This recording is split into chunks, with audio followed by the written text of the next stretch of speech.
qu'adviendra-t-il si ces centaines de commerçants... Italiens, hollandais, madrilènes... Oui, souhaitent acheter, reproduire vos modèles. Profitant d'un silence imposé par je ne sais quel choix de brocart, brocatel ou taffetas, c'est au mot près ce que ma femme demanda à la reine. Et Oh. Ce geste, mes amis, que fit notre souveraine, tous le prirent tout d'abord tel que vous semblez le prendre. Eh bien non. Marie-Antoinette se contentait d'indiquer qu'il suffirait de multiplier les machines à tisser. Mais préparez-vous-y. Un tel rassemblement de personnalités se soldera plus que probablement par un contrat, au moins égal à l'ampleur de l'événement. Nous savons que trop. Qu'est-ce que ce vacarme? Gastille, voyons! Un visiteur, monsieur. La solitude de ma chambre ne m'empêche nullement de me réjouir de la santé de nos invités. Mais là... Là, vous vous questionnez quant à l'effervescence de cet après-midi? Quelque peu, oui. Ding ding dong, ding ding dong. Mais dites donc quelque chose peut médicalement m'assurer de la chose. Mais que veut-il, l'animal? S'attraper de surdité, mais ça se peut-il? Le docteur, en ce cas! Les cris, surtout non? Les avez-vous entendus? Il me semble bien que... Bah quoi? Mais c'est moi, ça? C'est fait ce qu'on peut faire. Et le vacarme des allées-venues n'est-il point tout autant monté jusqu'à vous?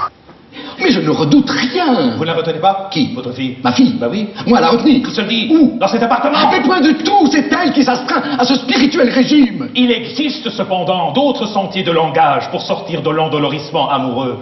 L'endolo quoi?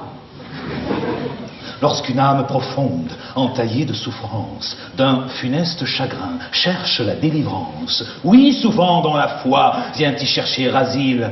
Mais il faut revenir de ce mental exil pour forcer le destin qui veut, coûte que de tous nos instincts, nous soyons à l'écoute.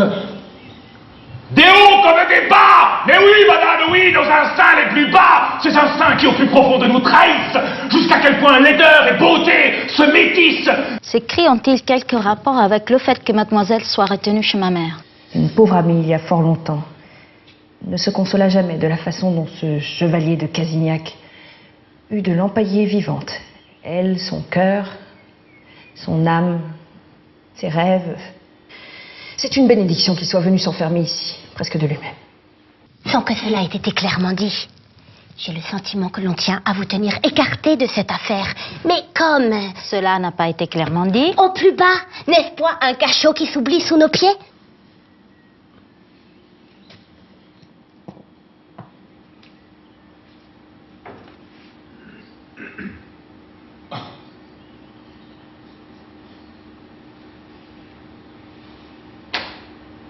Un geôlier à présent.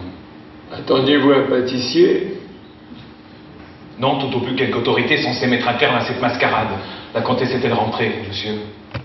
Ça sert du monsieur à son geôlier. Oh, c'est qu'il n'est point courant d'en rencontrer d'aussi spirituels. En croisez-vous aussi souvent? Pour d'aussi panouilles à présent tels qu'aujourd'hui, ça, non jamais. Un prisonnier, madame. Il s'y retient un prisonnier. Un prisonnier. Si fait. Qui donc? Un chevalier qui débarqua sur le déjeuner comme une mouche sur un plat. Je servais le repas comme Gastille, le garçon d'écurie, annonça la visite d'un inconnu précédant lui-même. Une seconde visite que l'on veut également vous faire, et dans le même empressement. Qu'est-ce à dire?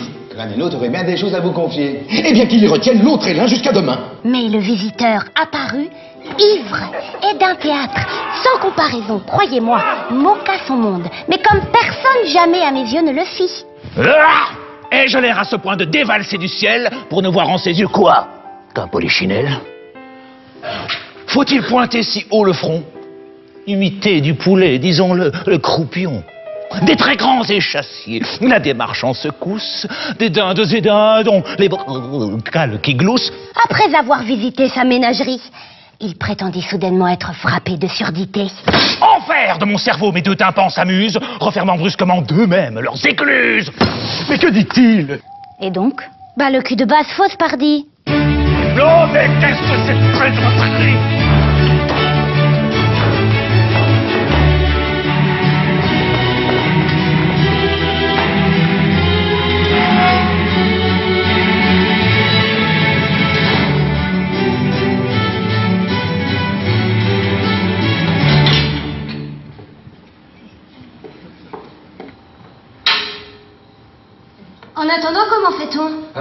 par me retirer ce seau. Quel lien y a-t-il? Quel lien entre cette assiette et le fond de ce seau? Un banal voyage digestif, j'imagine. Tu appelleras Gasti. Oh, mais voilà qu'il faut un valet à ce geôlier pour sortir un seau à présent. Bon, vous la voulez ou non, cette truite? Avec ce seau, non merci. Oh, les manières que voilà. Et pardonnez-moi de n'être point doué pour séparer le fumet de l'un et de l'autre. Et puis il y a quelque logique à réclamer le respect de cette alternance. Non? On va vous le retirer. Gare! Même si je ne serais guère surpris qu'un jour ces mouvements à vapeur influencent jusqu'à nos cadences digestives.